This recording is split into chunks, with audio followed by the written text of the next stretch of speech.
All right. Welcome, ladies and gentlemen, to Containment Breach 3-minute meets. Not one of these has been 3 minutes yet, not because they're shorter. Trust me. I'm Christian DeMatteo. I am the co-founder of Fugitive Poems Comics. And today we are meeting with a Containment Breach Volume 2 and Volume 1 contributor, Mr. Mihalis Flanagan.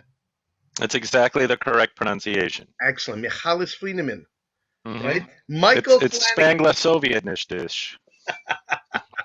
Michael Flanagan. Michael Flanagan is, full disclosure, is someone I've never cared for, and maybe an Right acquired. back at you, buddy. Right back at you.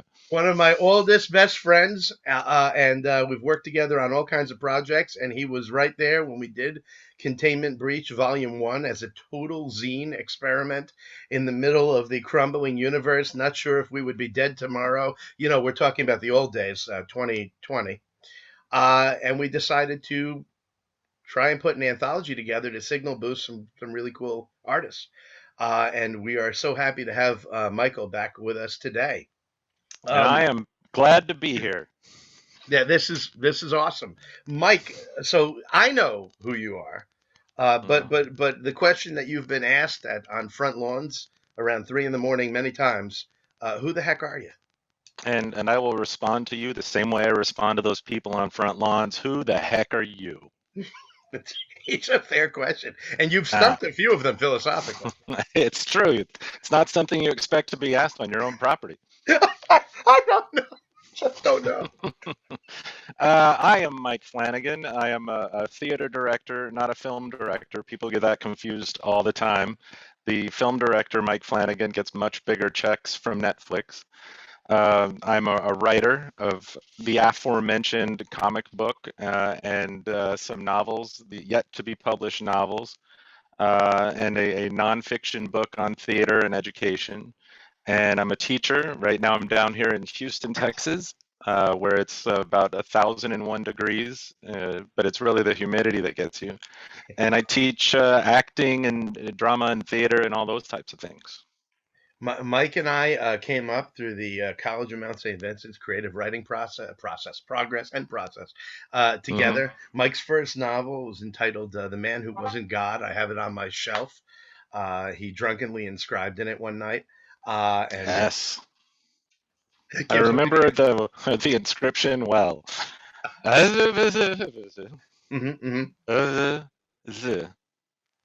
George Clooney. Yeah, that's the part that got me right here. It was amazing. Tell us about this book, the nonfiction book you wrote. I will show you. Oh, okay. Look at that. All the classrooms are staged. What's that about? Yep. It's about 300 pages, give or take. And here, I'll give you a copy. Okay. Look at that.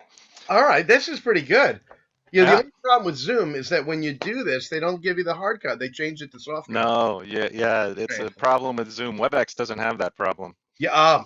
Okay. We're gonna have to keep an eye on that. So this book is about applying theater principles to teaching techniques, and the editor on this book is a star, one of the editors. Yeah. I always forget his name. Christian DeMatteo, God amongst DeMatteo. Yes. No space. I was. It is to work with you and Rose on this. Rose is a genius. This was a great book. Yeah, and it is the book. It is because of your editing prowess and skills. Because we were writing in a vacuum and a void and the blankness of space, and then kind of sent it out and shrugged and said, "I hope something can happen with it." And you were good enough to look it over and make suggestions that made something happen with it. And then it got published. So now, if it's a book for teachers at any level who are looking to kind of improve student-teacher back and forth in the classroom using theater techniques. We've been doing that for many years, you and I, in our own classrooms, kind of taking a course that could be perceived as boring and then making it interesting by doing acting stuff in it in a way that's really often surprising. So we decided to write it up. And it's awesome. It's a great read. I had so much fun editing because I was learning so much. Their style, the personality of Mike and Rose, the way they bounce off each other, there's energy to it. It's not a boring. I've read a million boring academic books. This is terrific, and Mike, because Mike brings that energy to everything that he does. And speaking of which, I mean, your virus at the zoo in Containment Breach One with Hmm. John Jack was phenomenal. It was an absolute Thank you. what's the word I'm looking for here? It was a quest, Inspirational, inspirational. aspirational. Yes, aspirational. It was a quest. It was a quest through this incredibly silly concept done with this great sense of humor and spoke exactly to the real terror we were feeling with. It was dealing with. It was a perfect way to comment on our fear in with absurdity. And Hmm. John matched Mike's writing for that feeling. And now Yeah. you two are together again. Yes. And what are you doing Yeah. for Containment Breach 2?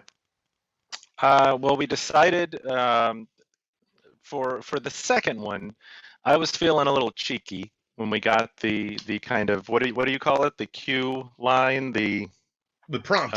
the prompt. There's the word. I'm bad with words. It's why I I don't. write. I don't know what a cue line is. I've queued That's a on a theater thing. line.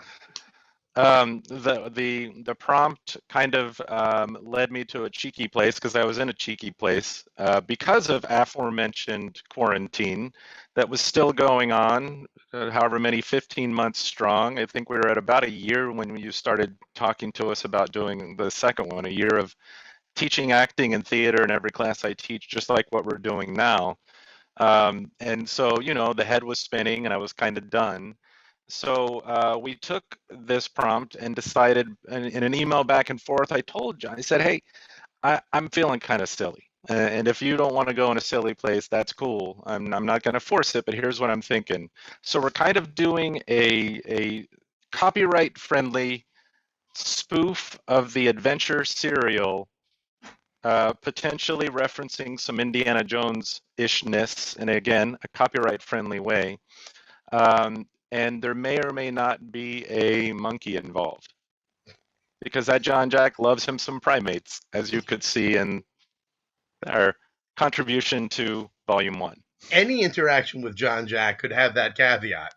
Like if it was going out for a drink, if it was if it was going to a funeral, it may or may not have a monkey involved. Yeah, totally. Yep.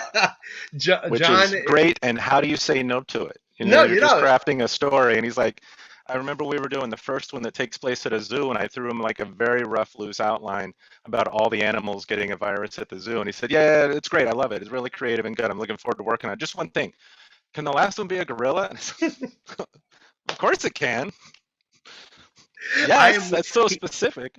He'll know when he sees this what I'm referring to. There is a close-up shot of a gorilla he's drawn that I am begging him to put on a T-shirt. Even if he makes only one, I want it. It's fantastic, and that's totally John. Can there be a Hmm. monkey involved? Maybe a gorilla involved. Yeah, He, totally. he's so talented, and Hmm. he's got such a cool style, and he can play in so many different sandboxes. And you guys work so well together. We're really excited to have you guys both working on Containment Breach 2 again. The theme this Thanks. time is Mythology Reborn. Yeah, I didn't know if I was allowed to say that. Yes, so we're So I announcing didn't. it. We're not, and I'm in big trouble with me. Uh, James is going to whip my butt. No, the Mythology Reborn. I think we're staying with Reborn. I think I like it, but I've gone back and forth a few times. The idea is reimagining mythology in a different place, in a different way, with a different story.